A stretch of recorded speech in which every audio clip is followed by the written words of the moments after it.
inyección.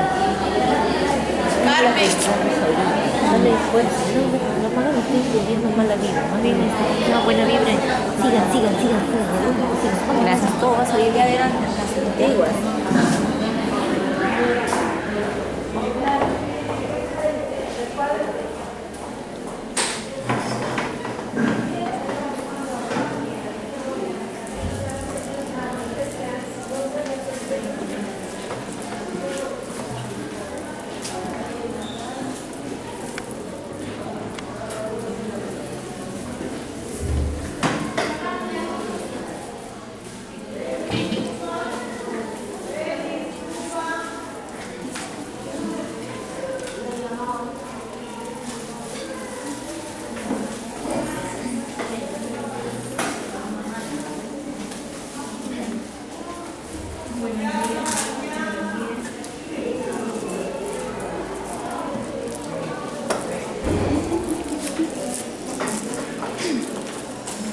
Buenos días, doctor Carlos Pozo Núñez, médico jefe del Centro de Salud Casa de Agua, distinguido delegados y ponentes, señores y señores, muy buenos días.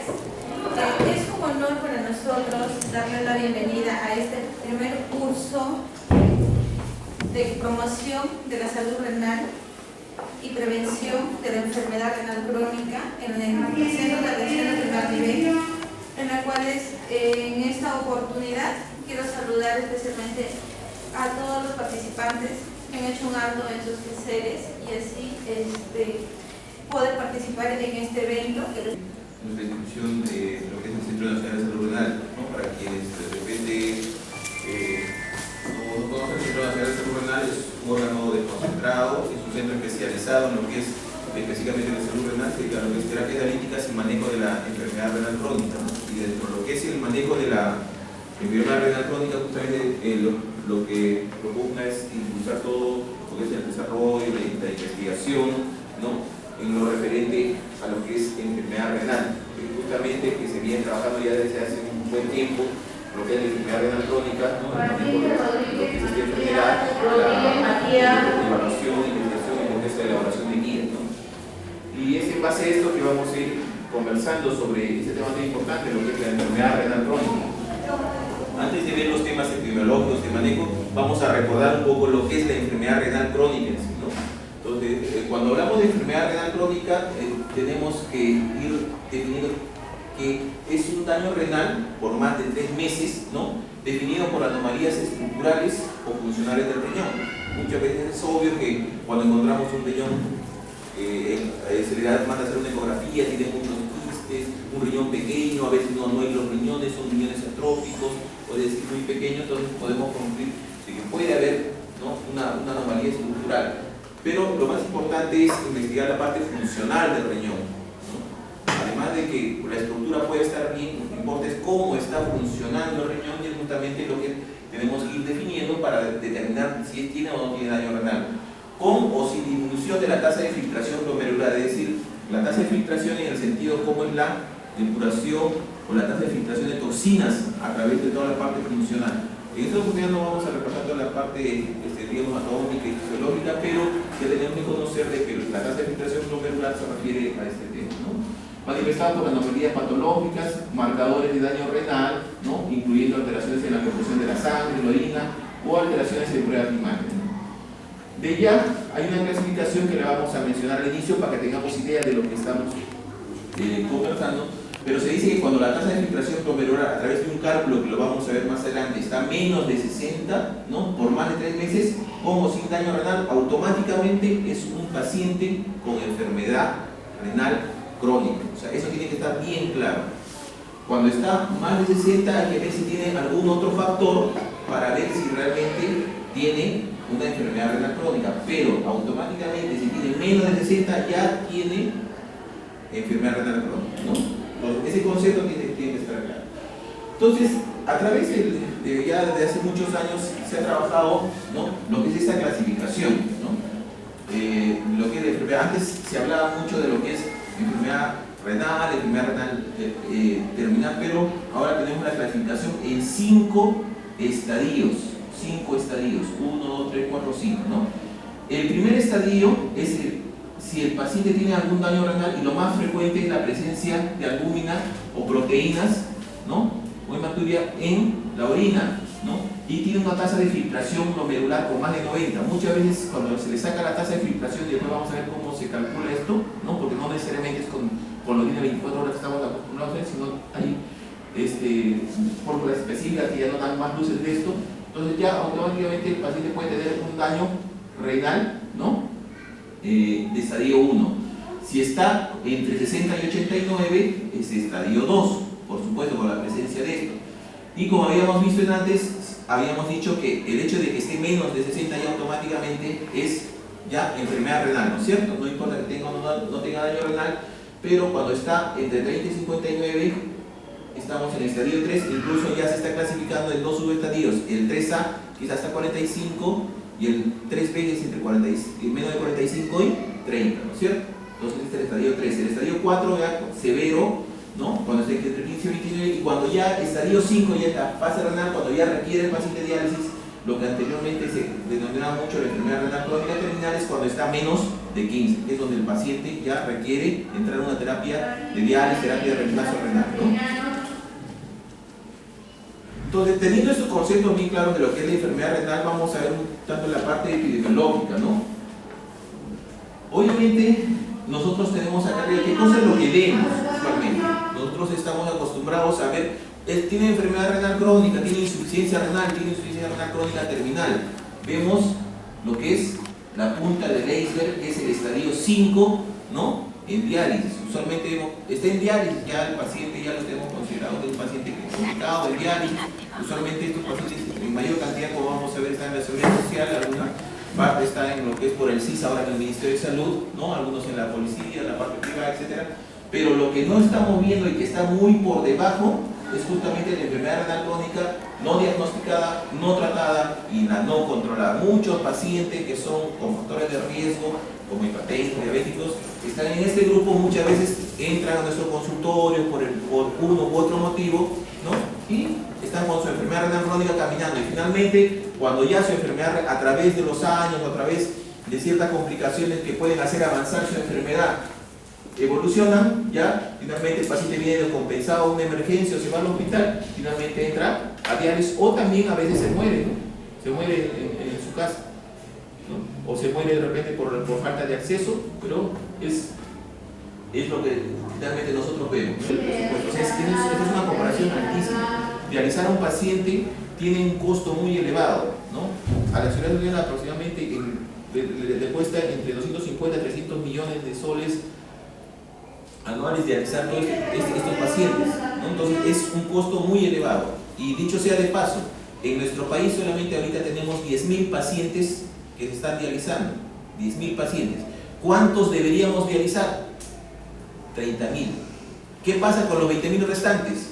Se están muriendo a través de los últimos años. ¿Por qué? Porque no están accediendo a una terapia de reemplazo renal, ya sea por falta de recursos, porque no se diagnostican, llegan muy tarde y están muriendo, ¿cierto? Entonces, esa es la realidad de nuestro país. Países como Chile, que tienen la mitad de la población nuestra, tienen cerca de 20.000 pacientes en diálisis. Nosotros, que tenemos el doble de población, tenemos cerca. O sea, hay un tema de equidad, etcétera, que, bueno, es importante que se sepan como problema de salud pública, ¿no? Entonces, es importante que lo detectemos a tiempo para evitar llegar a estadios terminales, ¿no? Distribución no uniforme, afectación por grupos definidos, obviamente. No es que afectan a un grupo específico, igual pobres, ricos con menores, quintiles de pobreza, de quintil 1 a quintil 5, ustedes seguramente tienen una población en la cual trabajan acá con poblaciones que pueden estar entre, ¿no?, quintiles de repente 3 o menos, no sé, están con quintiles, ¿hasta qué quintil están trabajando más o menos?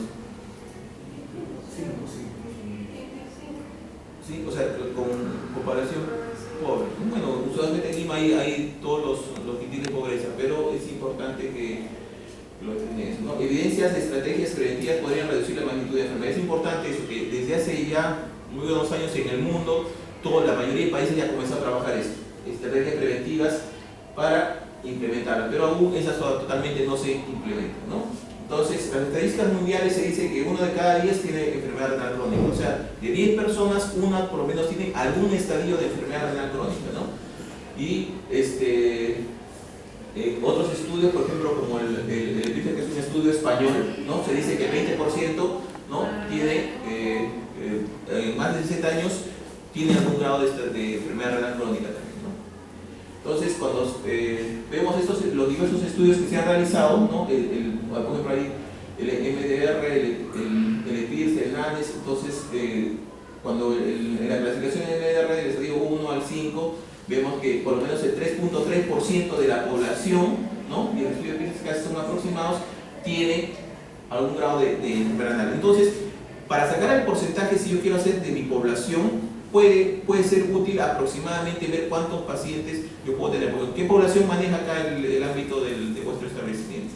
22.000 habitantes. 22.000. O sea, aproximadamente nosotros podemos asumir que hay un promedio de casi 20.000 aprox que puedan tener algún grado de enfermedad si hablamos de un 10%, ¿no es cierto? Entonces, imagínate, hay 2.000 pacientes que están circulando por ahí. Si agarramos a los de 60, probablemente sean diríamos, es ese porcentaje, ¿no? De 20% que hemos hablado. Entonces, de ahí tenemos en el estadio 2, 3.5, 3, 5.3 a 4.3, el estadio 4, 0.2, 0.4 y el estadio 5, 0.2 a 0, o igual, un promedio de 0.2% aproximadamente, ¿no? 0.1, 0.2%. Nosotros tenemos aproximadamente, en esos rangos se manejan entre 0.1 0.2% de población que tiene enfermedad renal ya en estadio 5, ¿no?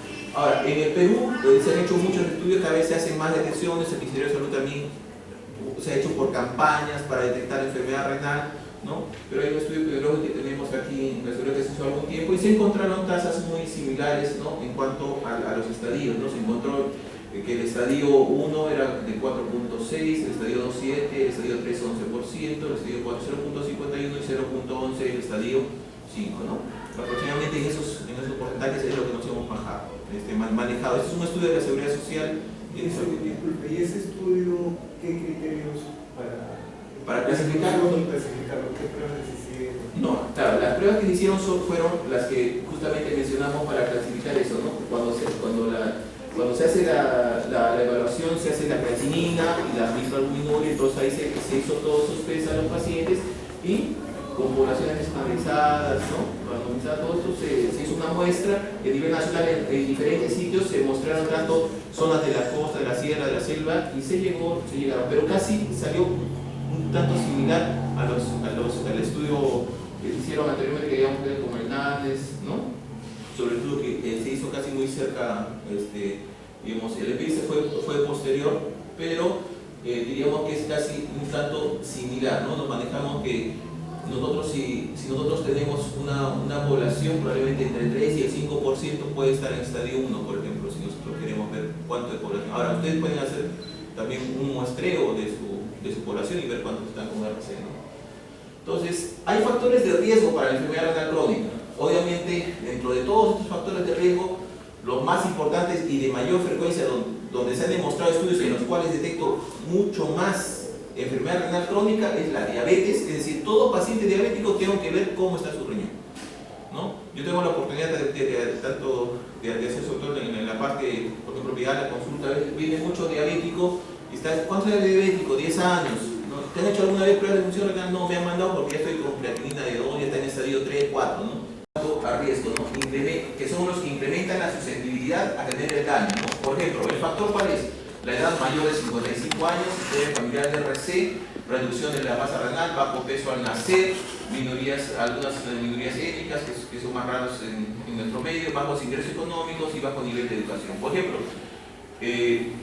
obviamente un paciente con enfermedad renal crónica, que su familia tiene enfermedad, tengo que descartarle también que tenga enfermedad renal, porque es un factor de susceptibilidad. Pero también es importante el bajo peso al nacer. Se han hecho algunos estudios, algunas evaluaciones en los cuales los niños con bajo peso al nacer tienen mayor posibilidad en el futuro de desarrollar, obviamente la mayor predisposición a desarrollar diabetes, ¿no? por un grado de inmadurez a nivel pancreático, pero también tienen mayor posibilidad de desarrollar enfermedad renal. Entonces, también es un factor que lo hace más susceptible a tener eso y tenemos que ver.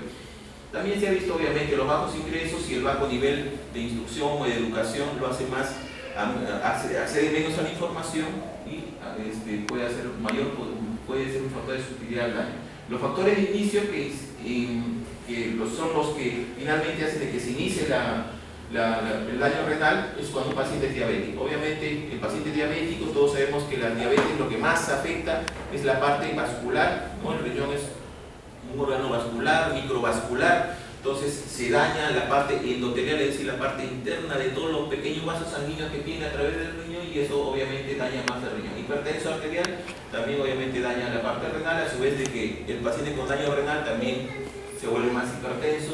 Enfermedades autoinmunes como el lupus, etcétera, ¿no? Glomerulonefritis, infecciones sistémicas, infecciones de tracto urinario, infecciones crónicas, los cálculos, las uropatías obstructivas, por ejemplo, los pacientes que son prostáticos, a veces están con su próstata a tiempo, que no se opera, lo que nosotros llamamos la enfermedad renal silente, ¿no? Con su próstata, está, que a veces tienen molestias y se da cuenta y ya finalmente llega a una enfermedad renal avanzada. Obviamente algunas drogas, el exceso de utilización de antiinflamatorios, pacientes a veces que ahora van a la farmacia y se compran y toman antiinflamatorios y a veces no tienen conciencia de que tienen algún grado de daño renal y finalmente avanzan, ¿no? Y enfermedades hereditarias obviamente como la poliquistosis renal, enfermedades que son más raras, que también son factores de inicio, ¿no? Y los factores de progresión, obviamente, cuando el paciente ya tiene una enfermedad renal, que causa un empeoramiento del daño renal y la declinación más rápida de la función renal después del inicio de la RC. Obviamente, el paciente que está con RC1, RC2, avanza. ¿Qué cosa es lo que hacen? La proteinura en altos niveles. Si un paciente comienza a eliminar proteínas por la orina, el hecho nomás de tener proteínas en la orina automáticamente daña. O sea, es un factor que te dice que el riñón está mal, pero el hecho de eliminar proteínas daña todo el sistema renal, ¿no? La presión arterial elevada, obviamente, el paciente con daño renal, encima no maneja bien su presión, permanentemente está con presiones altas, mayor daño renal. Glicemia no controlada, ¿no? Obvio, diabético no controlado, su riñón fuma encima y encima tiene dislipidemia, ¿no es cierto? Hace avanzar más la enfermedad renal. Entonces, acá tenemos un atrás de lo que es un poco lo que hemos hablado antes, de lo que es la parte de diabetes, los porcentajes en los cuales por ejemplo, se encuentra. El Perú también es un país que cada vez más tiene mayor porcentaje de diabéticos, tiene poblaciones que van entre 6 y 9% de diabéticos, ¿no? Tenemos igualmente considerar de que cuando hablamos también factores del riesgo que hemos comentado, la población en edad adulta cada vez es mayor en nuestro medio, ¿no es cierto? Cada vez aumenta más, ¿no? Aumenta la población mayor y obviamente la posibilidad de enfermedad renal aumenta. Y esto no solamente es en el Perú, sino en el mundo. En el mundo se ha visto de que como la esperanza, que es la esperanza de vida cada vez ha aumentado más, ¿no? Cada vez vivimos más tiempo, entonces la posibilidad de presentar este tipo de complicaciones es mayor, ¿no? Y ¿qué cosas hacemos ante esto?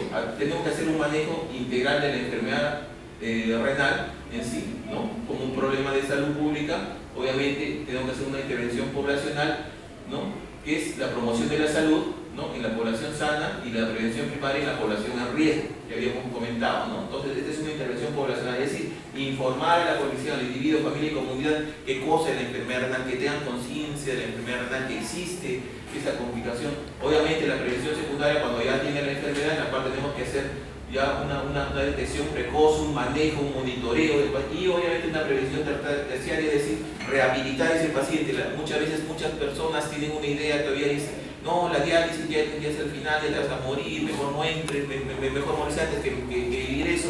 No, la diálisis es una técnica que busca rehabilitar y mantener al paciente hasta que se pueda lograr un trasplante, si es que se logra. Pero la diálisis lo que busca es rehabilitar al paciente, integrarlo a su actividad, sobre todo si es una persona joven, darle una calidad de vida, ¿no? Entonces hay que también modificar ese concepto en los pacientes que ya vienen con eso. Pero lo principal es prevenir acá, ¿no? Prevenir que evolucione, prevenir que se enferme, ¿no? Y finalmente prevenir una muerte prematura, ¿no? Entonces acá los servicios de salud tienen una labor muy importante. Entonces, después de hacer todo este aspecto epidemiológico, que tengamos bien claro cómo es el comportamiento de esta enfermedad renal, tenemos que ver cómo se diagnostica una enfermedad renal, ¿no? Entonces, el diagnóstico de la enfermedad renal obviamente tenemos que hacer ante la evidencia de un daño como disminución de la función, como alteración estructural y funcional de los riñones. Obviamente hay una alteración histológica que puede existir, pero eso no lo hacemos, ¿no? Usualmente se hace ya en otros niveles, no en el primer nivel. Pero lo principal es aquí justamente sí se puede hacer otra población, pero Si nosotros hacemos en esos 3 grupos, nosotros vamos a tener la posibilidad de detectar con mayor frecuencia la posibilidad de encontrar una persona que tenga una enfermedad renal, ¿no?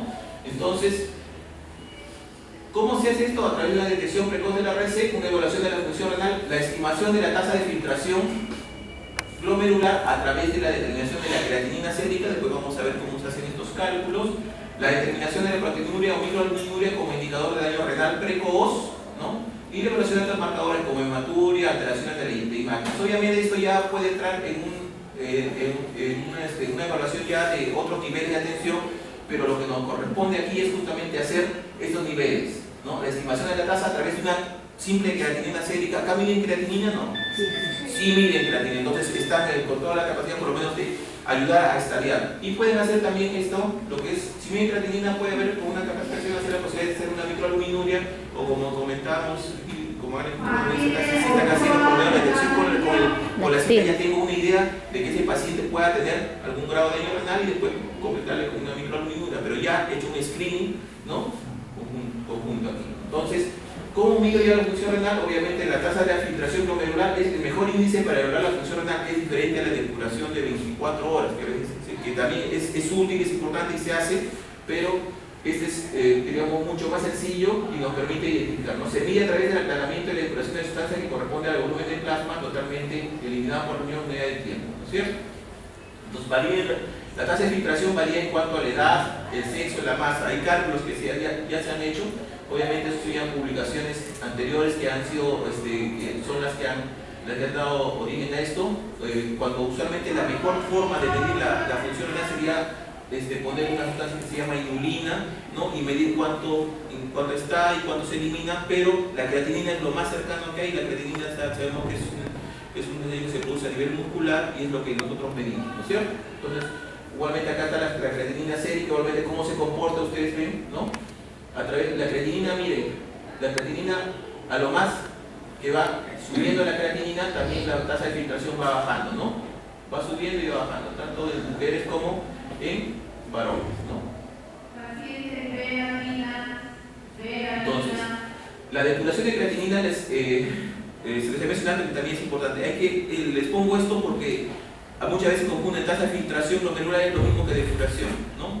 Son similares, llegan a lo mismo, pero la tasa de filtración glomerular es totalmente una tasa calculada. Entonces, la tasa de filtración es un método más empleado como medida de tasa de filtración. Las limitaciones es la sobreestimación de la tasa de filtración del 10 a 20% en personas con función renal normal con relación al test que hemos llamado, que es el más exacto, que es la inulina. El inconveniente de la recogida, acá necesita recoger la orina 24 horas al día de un paciente, muchas veces que con la punta le está trabajando, todo que compute su orina 24 horas, entonces a él es difícil. Entonces, justamente la importancia de hacer una tasa calculada, que vamos a explicar cómo se hace, y obviamente puede haber errores en el proceso de recolección de orina, sobre todo en niños y ancianos, ¿no? En situaciones especiales sí se puede pedir cuando hay una evaluación de estado nutricional, cuando hay estudio metabólico, cuando hay cálculo de función renal en terapia de reemplazo renal, etc., ¿no? O sea, cuando ya están en diálisis, o sea, ya es de función especializada, ahí se puede ver, ¿no? Pero se ha visto que no proporciona mejor estimación que la tasa de filtración en relación a las ecuaciones. Entonces, en conclusión, ¿para qué le voy a estar pidiendo que junte su orina todo el día, todo eso, si con una tasa de filtración yo puedo estar detectando ya? Después ya en el estudio, si es necesario, se lo pido, ya unos manejos de la especialidad, pero suficiente con hacer una tasa calculada. Entonces, ¿cómo calculo la tasa de filtración glomerular? Hemos dicho que lo que se hace es sacar la creatinina, ¿no es cierto? Le saco la creatinina al paciente y tengo un valor. Entonces, con ese valor se le aplica otras fórmulas. Obviamente, la fórmula seguramente más conocida es la fórmula de Protocol, pero se ha visto que esta no es tan exacta, tiene su rango de error, pero lo que actualmente se está trabajando más y se está perfeccionando cada vez más es esta fórmula, que es la MDRD. Entonces todos dirán, esta fórmula, ¿no? Acá es igual, 186 por la creatinina elevado, ¿no? a la potencia de menos, o sea, hay toda una fórmula logarítmica y se multiplica. Entonces puede ser difícil, pero ahora es muy sencillo hacerlo, ¿no? ¿Por qué? Porque el MDRD ustedes lo pueden buscar en internet, incluso en celulares. Tiene su smartphone, ¿no? O sea, ¿quién no tiene un smartphone ahora, no? O sea, uno de estos aparatitos, entran a la, yo les digo, yo lo tengo acá, ¿no? Por ejemplo, a la NK KF, que es la National Kidney Foundation de América, por el eso que descargan es programa gratuito, ¿no? Y ahí en la consulta, por ejemplo, si el colega ¿sí? entra nomás a la fórmula, ¿no? Y puede entrar fácilmente. ¿Qué cosa es lo que le pide ahí? Le pide su creatinina y su edad nada más. Pone su creatinina y pone su edad, punto. Pone esos dos datos y suficiente. ¿Para qué? Suficiente para hacer el cálculo. Entonces ya no es complejo hacerlo, ¿no es cierto? Comportamiento de las ecuaciones, obviamente sobreestima la tasa de filtración para valores menores de 15, mayores amplitudes en valores entre 15 y 60, o sea, nos ayuda. El comportamiento es variable para entre 60 y 90, ¿no? Y subestima la población con trazas más de 90. Pero lo importante de aquí que se ha determinado es que para cualquier valor la MDR es más en ese contexto, ¿no? que puede estar presentando el paciente, ¿no? Entonces, acá tenemos las definiciones de microalbuminuria, es decir, ¿qué cosa es lo que se le pide al paciente? Se le pide simplemente una lingote de orina, no es las 24 horas, sino simplemente un frasquito de orina, y ahí se mide, ¿no? Se lleva al laboratorio y se aplica lo que es la tasa de microalbuminuria, creatinuria, y te dan estos resultados, ¿no? Por ejemplo, cuando se colecciona lo que es la albúmina, ¿no? Colección de 24 horas, cuando es cronometrada, pero es lo que vamos a manejar la tasa de albuminuria y creatinina en la hipótesis de una orina simple. No es necesario pedir más, simplemente, es decir, para hacer el screening, que es conclusión, le pido al paciente, le tomo su muestra de sangre y le pido su muestrita de orina, nada más, y con eso puedo estar yo diagnosticando la enfermedad renal. Obviamente, lo normal, ¿no? Aquí es en caso de menos de 30, ¿no? Si es microalbuminuria, es entre 30 y 300, y macroalbuminuria ya más de 300. Obviamente también proteinuria se puede pedir, pero lo que más se tiene que trabajar es la albuminuria creatinuria, ¿no? Bueno, no se nota mucho la definición de la albuminuria, pero les voy a pasar a leer. Primero yo le pido la orina, ¿no? Entonces se evalúa la condición clínica del paciente. Obviamente, si la persona está teniendo una infección urinaria activa o está teniendo una hematuria franca, hay que volver, primero corregir la causa, o sea, que el paciente esté sin una infección urinaria activa o sin una hematuria franca. ¿Por qué? Porque puede darle un falso positivo. Ustedes saben que los leucocitos en exceso y también la sangre en exceso también son proteínas, entonces puede decirme no, este es positivo. Entonces primero corrijo esa causa y después de corregir la causa, ¿no? Ya recién hago, ¿no? Justamente todo lo que es la evaluación, ¿no? Acá puedo hacer, por ejemplo, la tira reactiva, ¿no? Entonces si no existe interferencia, todo está bien, ya hago la tasa de albuminuria creatinina en la glicota de orina, y ahí detecto justamente lo que es, si es normal, si es microalbuminuria, si es macroalbuminuria en estos valores, ¿no? Si es varón menos de 20, si es mujer menos de 30, microalbuminuria, eso es lo normal. Si microalbuminuria es entre 20 y 200, entre 20 y 300, y si es macroalbuminuria obviamente más de 200, y acá ya hago ya la intervención terapéutica. Cuando yo detecto microalbuminuria o cuando detecto macroalbuminuria, ya tengo que empezar a tratar al paciente. Acá está normal y acá hago la revaloración anual. ¿Qué significa? Paciente diabético, hipertenso, mayor de 55 años. Le hago el test, le hago su creatinina, le hago su microalbuminuria, está normal. Ojo, no es que quede ahí. Al siguiente año, ojo, tu control anual. Perfecto, y ese año yo lo voy controlando. Si encuentro, aquí ya hago la intervención terapéutica y lo estadio, ¿no? ¿En qué estadio? Porque obviamente, si el paciente si tiene una creatinina normal y tiene esto, ¿qué estadio sería? Sería estadio 1, ¿no es cierto? Y obviamente si está un poquito más la creatinina, ya sería estadio 2 y 3, etcétera, ¿no es cierto? Ya, entonces, acá bueno, hemos visto que estas alteraciones pueden alterar la expresión de albúmina, por eso hay que siempre tratar ya el médico tiene que evaluar para darle la valoración. Si es que creen que por conveniente puede repetirle si ha habido alguna de estas condiciones, si se han corregido esas condiciones, simplemente hay que darle valor a lo que se está evaluando, ¿no?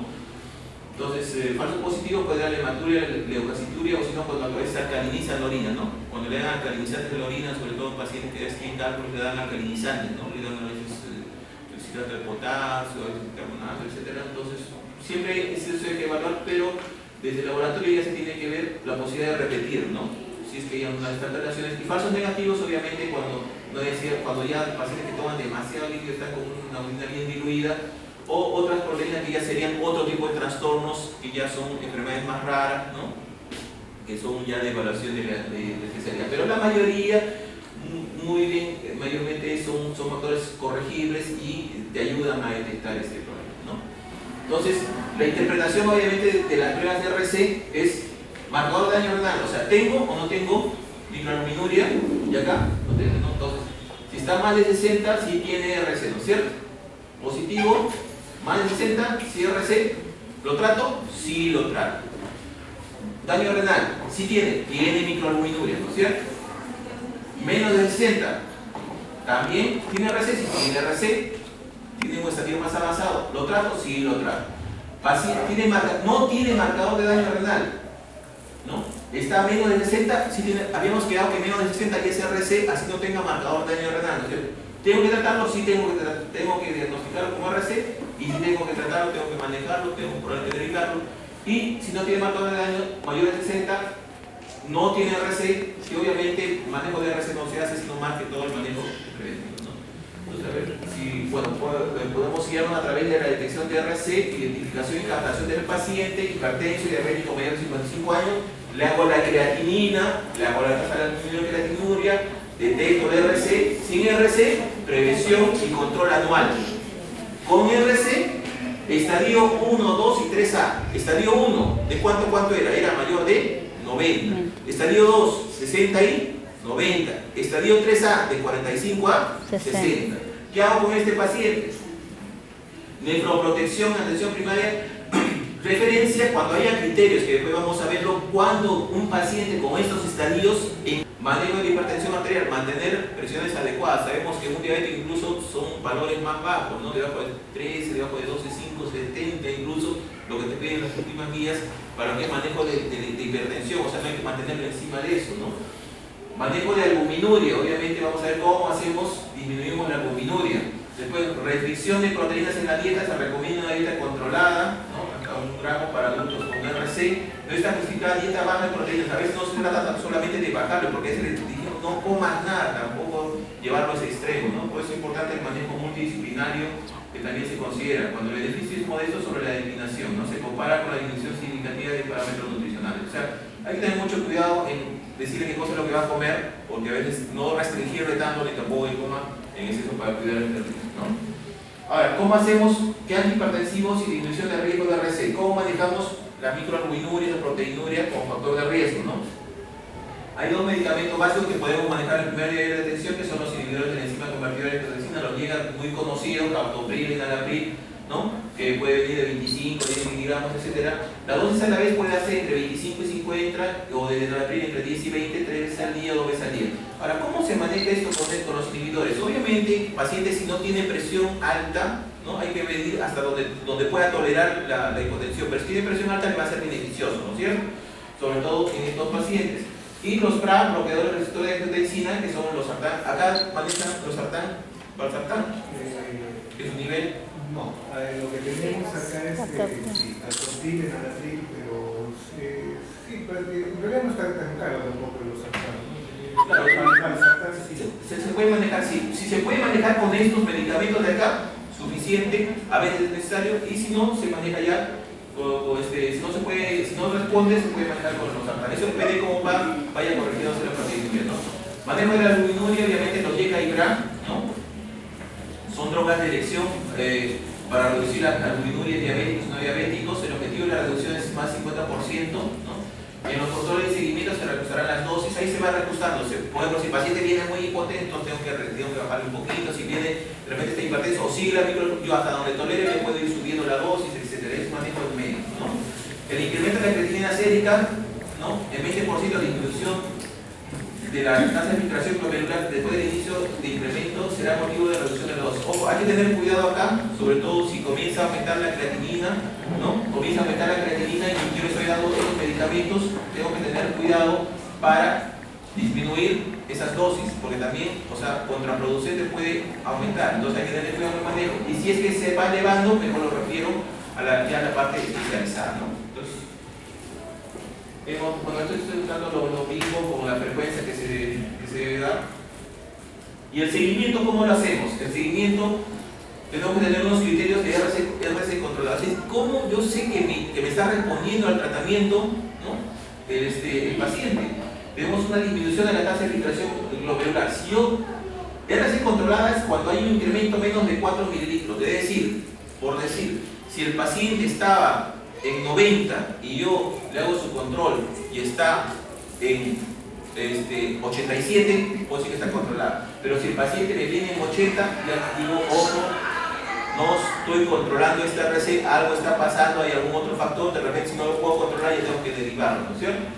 Tasa de hemoglobina creatinina menos de 500 y más de 500 cuando esta RC controlada. Para la creatinina en origen diabético se pide que sea menos de 300, ¿no es cierto? Para decir que realmente el paciente se está controlando, o sea, estoy teniendo control sobre la enfermedad. Bueno, esto es, realmente lo pueden tener acá, es una guía esto, porque eso nosotros lo tenemos elaborado en una copia de lo que es la protección en atención primaria, los criterios de referencia de nefrología, que más luego vamos a poner. Acá lo tengo aquí. Si hay criterios de referencia de inicio, que vamos a leerlos, automáticamente los refiero. Si hay criterios, los refiero a nefrología. Si no hay criterios, hago nefroprotección, ¿no? Con todos los manejos que hemos visto, ¿no? Los manejos de medicamentos, de nutrición, etc., ¿no? Entonces, si es RC controlada, obviamente evalúo los factores de progresión de la RC, cómo está la proteinuria, hipertenso, cómo está la diabetes, tabaquismo, obesidad, etc. Trato de controlar todo esto ya con los controles del paciente. Si la RC no le estoy pudiendo controlar, tengo que referir al nefrólogo, obviamente a su nivel respectivo ya de especialidad, ¿no? Entonces, ¿cuáles son los criterios de referencia en nefrología? Derivación, teniendo en cuenta, hay que tener en cuenta el estadio de la RC. Hemos visto que encima de 3B ya tengo que referirlo. La velocidad de progresión, si está progresando rápido, hemos visto, ¿no? No logro controlar el grado de albuminuria, la presencia o aparición de signos de alarma, ¿no? Los estadios 3B, 4 y 5, obviamente, de frente, yo lo refiero, ya no tengo que estar pensando manejarlo, porque eso ya es de manejo de la especialidad, ¿no? Entonces, en estadios 1, 2 o 3A, con más uno de los 7 criterios ya tengo que referirlo, ¿no? Para la decisión de biopsia renal, de repente puede ser que el paciente tenga alguna enfermedad, sospecho de alguna enfermedad inmunológica o proteinuria muy alta, entonces tengo que referirlo porque eso ya por gusto lo voy a estar manejando en mi nivel, no voy a ayudar nada al paciente. Rápido deterioro de la función renal hemos visto, si comienza sin explicación, comienza a aumentar la tasa de filtración, yo de repente está en 90, baja 87, baja 70, baja 60, y ya mejor lo refiero para que lo maneje en ese nivel. Proteinuria persistente, ¿no? Que hemos visto también esos niveles de proteinuras altas, persistentes, que no mejoran con el tratamiento ni con la corrección. Está todo lo que se les ha mencionado, que es la guía práctica de manejo de la enfermedad renal crónica, en la cual está para justamente un poco más explícito y puede ayudar bastante, ¿no? Ahora, a nivel, como Ministerio de Salud todavía no tenemos un documento normativo de este tipo, pero a nivel institucional nosotros sí lo tenemos. Pero creo que lo podemos dar. Compartir porque realmente es producto de una evaluación que se ha hecho a través de incluso con validaciones de primer nivel de atención, es realmente digamos, una guía que se puede aplicar en nuestro medio, ¿no? Y otro documento que venimos trabajando en el Centro Nacional es el Plan Nacional de Salud Renal, que tiene como objetivo, que se ha hecho, o sea, como plan, que les damos acá unos tips para que ustedes lo conozcan, ¿no? Que era promover la salud renal, prevenir la enfermedad y disminuir la forma y mortalidad de enfermedad renal crónica en la población, en este caso asegurada, ¿no? Tenemos como objetivo disminuir la incidencia del RC, organizar la prestación de los servicios de salud, fortalecer la capacidad resolutiva y establecer un sistema de vigilancia de la salud y de la enfermedad renal. Entonces, hemos ido trabajando a través del tiempo en el Centro Nacional con la implantación de un programa de promoción de la salud, un programa muy bonito que lo han trabajado ahí en nuestro Centro Nacional, que es de aplicación nacional ahora, ¿no? Una implementación de medidas preventivas de la enfermedad renal, también se viene trabajando esos temas, la organización de los establecimientos en una red funcional de servicios también se viene trabajando, establecimiento de flujo de referencia y contrarreferencia, establecimiento de una cartera de servicios, es decir, qué cosa es lo que yo le voy a dar, porque toda la necesidad de servicios que se tienen que hacer para este tipo de atención, establecimiento de un sistema de información, la implementación de guías clínicas, que es lo que se les he ido presentando para el manejo de los diferentes niveles, uno de ellos es la enfermedad renal crónica del primer nivel, ¿no? La implementación de un plan de capacitación que también se está haciendo, la implementación de un sistema de vigilancia, y la implementación del sistema de mejoramiento continuo, ¿no? Entonces son todos temas que se han venido trabajando y se vienen trabajando en el Centro Nacional justamente para aplicación a todo a nivel institucional, pero también es importante tomarlo en cuenta para que se puedan ir desarrollando, ¿no? Entonces, finalmente quisiera terminar, porque en realidad es una idea para muchos, ¿no? Podemos hablar bastante sobre estos temas de enfermedades, de enfermedad renal crónica, es un tema muy importante y que de repente ahorita cuando estamos en el primer nivel no vemos cómo se llega y cómo los recursos cada vez se pueden hacer limitados cuando se manejan complicaciones, ¿no? Entonces acá es muy importante la prevención y esto se está dando a nivel mundial, ¿no? Todos se dan cuenta que prevenir es mejor. Entonces acá nosotros tenemos un gallo, obviamente, tenemos lo que más se está llenando y de repente acá no lo vemos, que es el RS estadio 5 con alta mortalidad de alto costo, ¿no? Obviamente el Ministerio de Salud todavía no está, pero el día en la cual todos tengan acceso a la posibilidad de dializarse, realmente el costo es altísimo y da mucha pena que por poblaciones muy pobres no puedan hacer y se estén muriendo, pero estas tienen alta mortalidad. Pero acá tenemos nuestro riñón que le está sudando, ¿no? Entonces, acá tenemos salud renal. Obviamente el implementar un buen programa de salud renal puede llevarnos a disminuirnos este ahogo que tenemos y tener una mejor calidad de vida para nuestros pacientes, ¿no? Eso es lo que se busca, mejor calidad de vida. Entonces, trabajemos más este tema que realmente nos va a aliviar toda la sobrecarga que tenemos, ¿no? Entonces, esto es toda la visión que les he podido dar el día de hoy y, bueno, no sé si tienen alguna pregunta, algún comentario para conversar. Muchas gracias.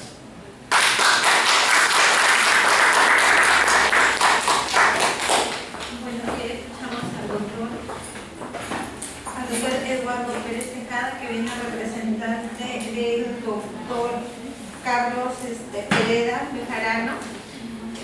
A continuación vamos a presentar a la licenciada de la especialidad. Espérate, más pregunta. Doctor, sé que ustedes también trabajan por niveles igual que nosotros para las referencias. Generalmente, ¿en qué estadio llegan ustedes los pacientes? Teniendo en cuenta de que aún, yo sé que aquí en ustedes y manejan igual que nosotros sus policlínicos básicos que tienen, ¿no? ¿En qué estadio llegan y qué porcentaje de deserción tienen, si es que tienen, de los pacientes que están siendo dializados? Bueno, en realidad, lo que sucede es lo siguiente: todavía en nuestro país, y eso también es a nivel latinoamericano, incluso a nivel mundial, los pacientes siguen llegando en estadios avanzados, estadios 4 y 5, ¿no? Pero desde que se ha instalado este programa, yo no tengo la oportunidad de ver pacientes que están dializándose en el CIS y como se tratan de asegurarse para ingresar a diálisis, y nosotros manejamos actualmente la seguridad dentro de todos los pacientes que se dializan a nivel nacional, estamos manejando el 90% de las diálisis a nivel nacional y siendo solamente teniendo una cobertura de 30%, o sea, en salud cobertura 30% de la población, pero en diálisis maneja el 90% de los dializados. El 7% con la implementación del CIS lo está manejando el Ministerio de Salud, con la implementación del CIS. El resto, Fuerzas Armadas y privados. Eso ha mejorado porque antes era 95%, con el CIS un poquito que ha mejorado, pero en realidad el seguro solamente debería manejar un promedio de 30-40% de pacientes en diálisis. El MINSA debería manejar un promedio de 60%, pero actualmente, como sabemos, no está coberturando. La cantidad de pacientes en el Ministerio de Salud que se dializan están bordeando cerca de los 1.000, 1.200 en la última información que tenía, y me parece que todavía no se está coberturando la totalidad. Es que como no es una enfermedad digamos que se identifica y no se está financiando totalmente las enfermedades de alto costo, aunque ahora sí lo están tratando de hacer, pero todavía no se cobertura totalmente, ¿no? ¿Alguna otra pregunta que tengan para preguntar?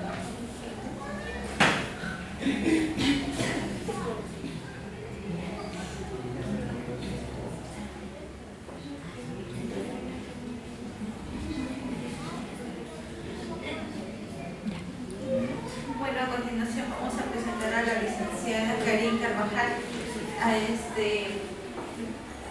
alumna de la especialidad en nefrología de la Universidad Nacional Mayor de San Marcos, que nos va a dar a conocer sobre una encuesta realizada en el Centro de Salud.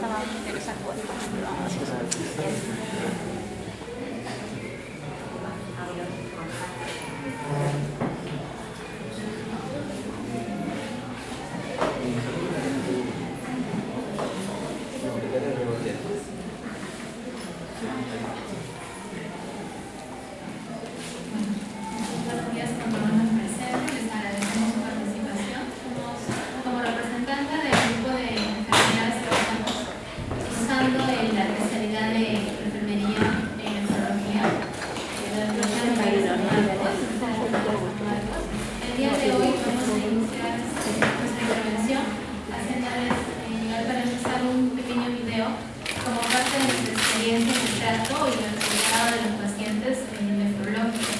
En esta oportunidad, la imagen o el video que les voy a presentar a continuación es la participación de un paciente, en este caso una paciente con la que hemos podido interactuar, que ha estado bien participar con nosotros y hacernos el comentario de cómo es que ella llegó a la enfermedad renal crónica. Es una paciente sometida al tratamiento de hemodiálisis, ¿sí? Que espero que sea desenvolado y puedan captar la atención del mensaje que ella nos ha querido dar.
¿Traído para esta exposición o lo expone también? Ha sido como parte de esta exposición, ¿no? Hemos buscado compartir dentro de la especialidad en sí, del curso de especialización. Hemos tenido la oportunidad de compartir con de pacientes y al mismo tiempo ella quería intervenir también al ver nuestra participación, al conocernos. Y ha sido, creo, muy importante, ¿no?, para nosotros escuchar su testimonio en este caso, ¿no? Para hablar acerca del video, la señora Yanire es una paciente que ya lleva el tratamiento de hemodiálisis 7 años. Antes de ingresar a este programa, ella inició su enfermedad, como ella me lo comenta, ¿no? Ella sufría constantemente dolores de cabeza, cefaleas, un poco de malestar, que ella muchas veces se iba a las farmacias y se automedicaba, porque por su rutina diaria no accedía o no podía asistir a un establecimiento de salud, ¿no? Luego, una vez que ella fue diagnosticada durante una crisis hipertensiva, le diagnosticaron la hipertensión arterial y la medicaron. Ella, como momento al inicio, se adhirió a su tratamiento, pero frecuentemente hacía descontroles, ¿no? Ella evitaba tomar sus pastillas cuando ella se sentía bien. Únicamente cuando había un tipo de malestar, ella accedía a sus medicamentos. Posteriormente, le dijeron que tenía que hacer una serie de controles, ¿no?, de lo que ya el doctor nos ha comentado acerca de los controles de sangre, los análisis de orina, que ella no realizó. Lamentablemente, en un día que ella sintió un malestar, del cual ella ya no tiene conciencia porque perdió el conocimiento, fue llevada de emergencias a un hospital y ingresada al servicio de cuidados intensivos. Luego de 12 días de evolución, ella pudo despertar, pero ya había tenido 7 sesiones de hemodiálisis. Ella ingresó de esta forma un poco abrupta y violenta a ese tratamiento, y es lo que ha querido ella comentarnos. Y como ustedes han podido apreciar, el tratamiento de hemodiálisis no es nada cómodo, digamos así, ¿no? Se consiste en crear los accesos, ¿no?, en el cuerpo del paciente. En este caso fue una fístula arterial venosa y un acceso venoso de entrada de la sangre, como lo han visto. Estos pacientes son sometidos a este tratamiento 3 veces por semana, son canulados en cada sesión. La sesión más o menos dura entre 3 horas y media a 4 horas, según la relatividad de cada paciente, ¿no? Y como ella misma comentó, su vida cambió de forma drástica y tuvo que adecuarse a este tratamiento primeramente, y luego adaptar su nuevo estilo de vida a su vida cotidiana, para reintegrarse a la sociedad. Con esta pequeña introducción hemos querido hacerles llegar un poco de lo que nosotros mismos hemos conocido, ¿no?, en esta parte de esta especialidad. A continuación le vamos a presentar los resultados de una encuesta que ha sido aplicada aquí en este establecimiento de salud. Primero, para empezar, también agradecerles la participación de muchos de ustedes que en algún momento nos vieron interactuar con los pacientes que son usuarios del centro, y agradecerles también la accesibilidad a su centro de salud.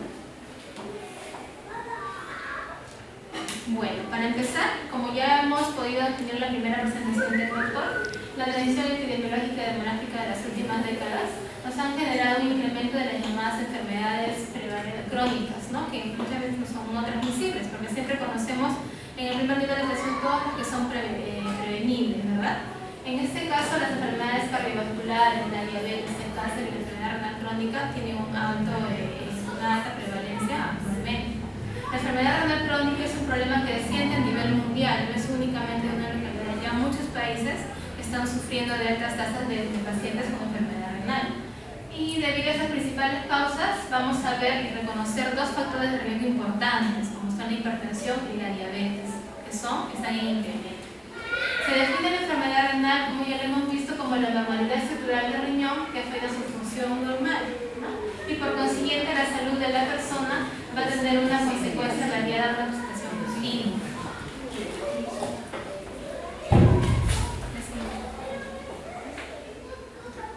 Como ya les comentaba, a las alumnas del programa de segunda especialización de enfermería hemos aplicado una encuesta, ¿no?, que ha titulado Conocimientos, Actitudes y Prácticas sobre la salud renal y enfermedad renal a los usuarios en riesgo de enfermedad renal crónica aquí en su centro de salud durante el mes de julio de este año.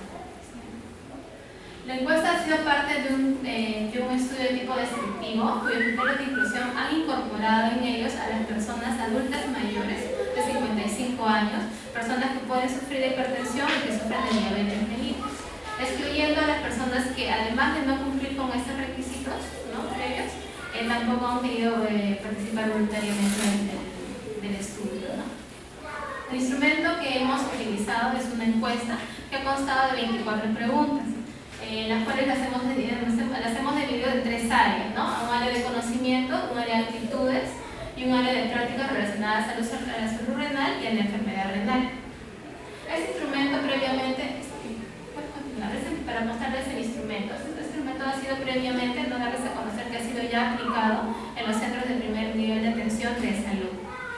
un instrumento ya validado.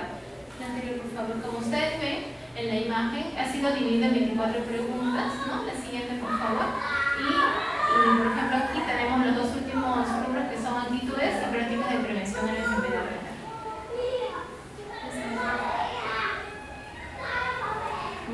El objetivo de aplicar esta encuesta ha sido determinar el nivel de conocimientos, actitudes y prácticas de salud y en enfermedad renal, ¿no? En la población o los usuarios que acuden a este establecimiento de salud.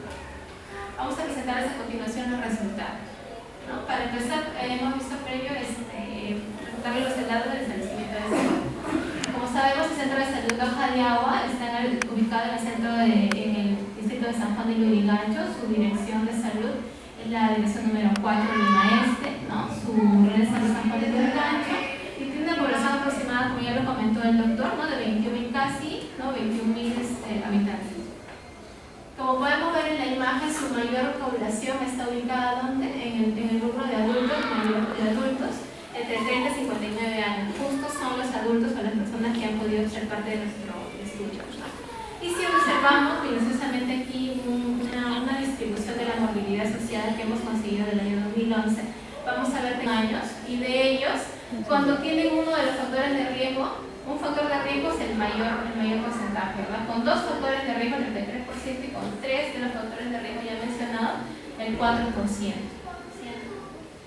Cuando dividimos o vamos a distribuirlos en factores de riesgo asociados al grado de instrucción, vamos a ver que de ellos, ¿no? Los pacientes que tienen diabetes mellitus y hipertensión arterial en un igual porcentaje van a estar en el grado de instrucción entre primaria y secundaria. Siguiente, por favor. Vamos a empezar con el rubro de conocimiento sobre salud renal. De ellos hemos identificar si ellos saben, pueden reconocer cómo cuidar sus riñones y al mismo tiempo prevenir la enfermedad renal. Muchos de ellos nos han contestado, en su gran mayoría, con un 86% que no. De ellos, hemos visto importante distribuirlos en factores de riesgo. Como podemos observar en la imagen, el 92% de las personas que no pueden reconocer o cómo cuidar sus riñones o cómo prevenir la enfermedad renal son mayores de 55 años, entrando dentro de nuestro rubro de factores de riesgo. La siguiente. Además, de ellos, vamos a ver cómo se distribuyen, como vemos aquí. Tenemos otro gráfico en el cual vamos a identificar que además de ellos, son porcentajes altos las personas que sufren de hipertensión arterial. Además de ello, las personas mayores de 55 años y también la diabetes y los pacientes que sufren de diabetes mellitus, además tienen las dos enfermedades. Vemos que superan el 50%, ¿no? Y son las personas que nos han referido que no pueden reconocer cómo cuidar sus riñones. Así.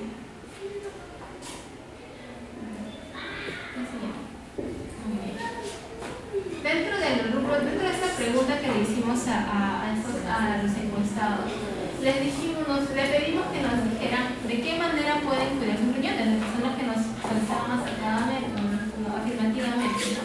Dentro de ellos vemos que muchos de ellos nos han referido que mantienen un estilo de vida saludable, un gran porcentaje, ¿verdad? Con un menor porcentaje nos han dado otro tipo de comentarios que no van a estar incluidos dentro de los cuidados correctos de la enfermedad renal. Como podemos apreciar en esta imagen, vamos a ver que las personas que nos han contestado afirmativamente están dentro de los rubros de factores de riesgo, ¿verdad? Así es. En cuanto a conocimientos para mantener estilos de vida saludables, cuando hablamos de estilos de vida saludables es prácticamente las prácticas que ellos tienen para cuidar su salud. En cuanto a ellos, los encuestados nos han respondido de forma afirmativa, la mayor cantidad de ellos, y vemos importante mencionar que la mayor cantidad de personas que sufren de diabetes mellitus y hipertensión, que son usuarios del centro de salud, pueden y reconocen estilos de vida saludables. Cuando indagamos un poco más acerca de qué estilos de vida saludables llevan, qué prácticas llevan para cuidar su salud, la mayor cantidad de personas nos han contestado que tienen mayor cuidado o asocian más los estilos de vida saludables con la alimentación, como vamos a apreciar acá, alimentándose saludablemente, ¿no? Y además, por favor, en un mayor porcentaje van a realizar cualquiera de estas actividades, ¿verdad? Siquiera una de las actividades para cuidar su salud. En cuanto a las preguntas de si ellos pueden reconocer qué órganos puede afectar la hipertensión arterial, conociendo que la hipertensión arterial es la resistencia arterial que sufre, que ejerce la sangre, ¿no?, en las arterias del organismo, vamos a reconocer que la mayoría de encuestados nos han respondido afirmativamente a esta pregunta, y ellos reconocen en mayor proporción que el corazón es el órgano principalmente asociado al daño renal por hipertensión arterial. Si observamos dónde queda el nivel de afectación a los riñones, ellos lo reconocen en un 33%. Los factores de riesgo encuestados asociados a daño renal, ¿no?, por hipertensión arterial, si lo dividimos en factores de riesgo a toda la población encuestada, vemos que las personas que sufren básicamente hipertensión arterial, que es parte de nuestra pregunta, ¿no?, la mayoría de ellos puede reconocer, ¿no?, que causa algún daño importante en uno de nuestros órganos del cuerpo. Dentro de este grupo de hipertensos, ellos reconocen en mayor proporción que puede dañar cualquier otro órgano, pero menos el riñón, ¿verdad? Pero en cuanto a los conocimientos de los órganos que pueden ser dañados cuando una persona sufre de diabetes mellitus, la mayor cantidad de personas nos han contestado afirmativamente, pero ¿qué órgano es el que ellos reconocen que se afecta más con la diabetes? Ustedes pueden observar que un 47% menciona que los ojos. Muy cerca nos han mencionado la gran mayoría, un 43%, que puede ser afectado a los riñones. Tenemos que conocer que la hipertensión, tanto la hipertensión como la diabetes mellitus, son enfermedades en sí que van a hacer una afectación directa, proporcional, progresiva a los riñones, principalmente. La siguiente, por favor.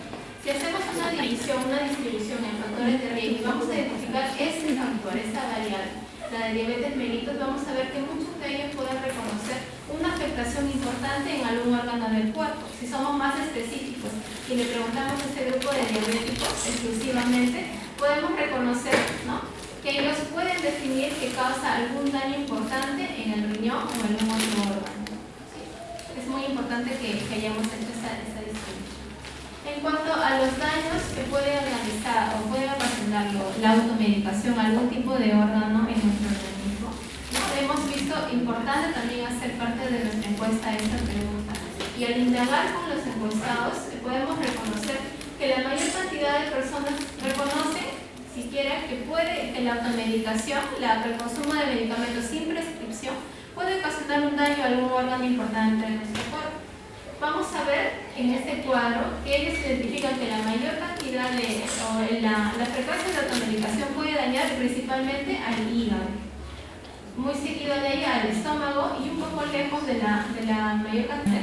Ellos reconocen de forma afirmativa, ¿no?, que sí existen análisis que ellos pueden optar fácilmente, ¿no?, cercanamente para poder identificar el daño renal. Dentro de ellos nos han respondido afirmativamente, ¿no?, o en forma correcta, que se reconocen los análisis de sangre y los análisis de orina como exámenes principales para poder identificar el daño renal. Al hacer una distribución en factores de riesgo, vemos que la mayoría de la gran cantidad de personas que sufren de algún factor de riesgo para enfermedad renal pueden reconocer que existen, saben reconocer que existen exámenes de laboratorio al que ellos pueden acceder para poder identificar su daño renal. En cuanto al nivel de conocimientos acerca de la enfermedad renal, cuando las hemos indagado y hemos preguntado si ellos reconocen, pueden definirnos qué es la enfermedad renal, afirmativamente nos han respondido una mínima cantidad. Muchos de ellos, la gran cantidad de los encuestados no han podido identificar qué es la enfermedad renal.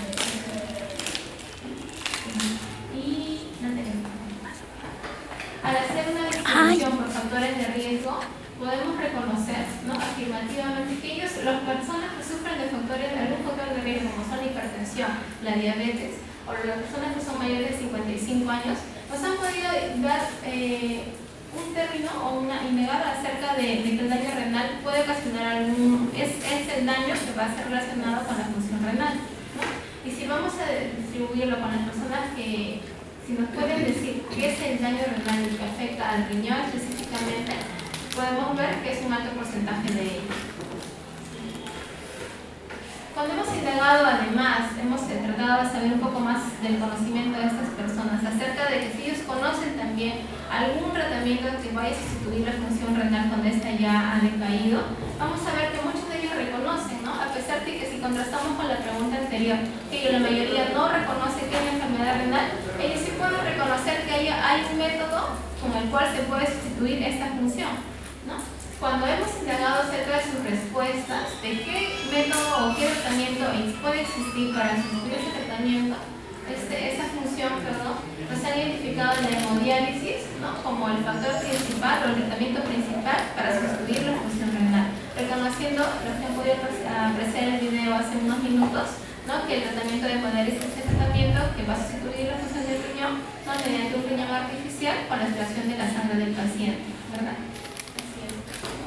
Cuando hemos hecho una distribución de las personas que tienen los factores de riesgo asociados a la enfermedad renal, podemos ver que las personas que sufren de hipertensión y de diabetes no reconocen o no pueden identificar que existen tratamientos para sustituir la función renal.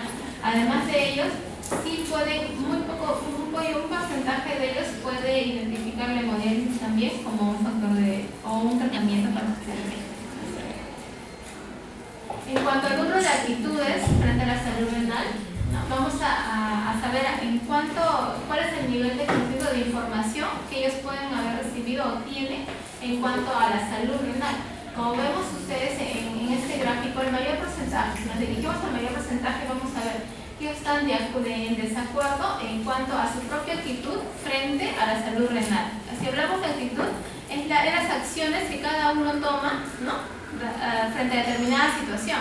Entonces, ¿cómo las personas identifican su actitud frente a esta enfermedad? ¿Verdad? La mayor parte de ellos, como vemos, un mayor porcentaje, el 37%, está en desacuerdo a que está realizando buena actividad o tiene una buena actitud frente a reconocer esta enfermedad. Si indagamos acerca de si consideran cómo si van a ayudarles a enlentecer los daños de los riñones.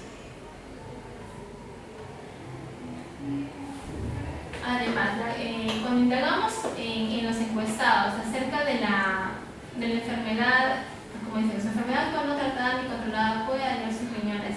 Específicamente hablamos de las personas que sufren algún factor de riesgo, en este caso la diabetes o la hipertensión.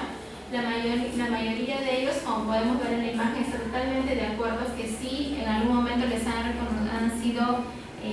han escuchado o han sido reconocidos o advertidos de que esta enfermedad, la hipertensión o la diabetes, puede llegar a desencadenar una enfermedad renal.